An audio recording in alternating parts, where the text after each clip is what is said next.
జై గోవింద. ఇది అహ్మదాబాద్ నుంచి నా స్టూడెంట్ షర్మిల పంపించింది. ఏంటో ఒకసారి చూసేద్దామా? Wow,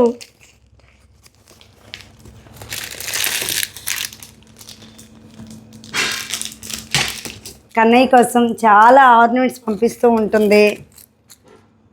thank you so much Sharmila.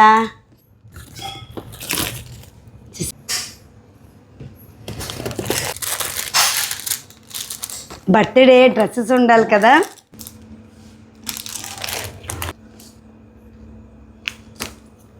ఒకసారి అన్నాను, నాకు ఈ పేకెట్ డ్రెస్ కావాలి షర్మిల అని.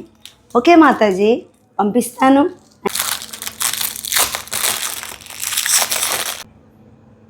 బాగున్నాయి కదా. Thank you so much Sharmila. నేను మా కన్నయ్య ఇద్దరం కూడా నీకు థ్యాంక్స్ చెప్తున్నాము. ఇవన్నీ పంపించావు కదా, నేను కృష్ణాష్టమి వేడుకలు జరుపుకొని నేను మళ్ళీ వీడియో పోస్ట్ చేస్తానే. మనం ఎప్పుడు జరుపుకుంటే అప్పుడే జన్మాష్టమి. జై గోవిందా.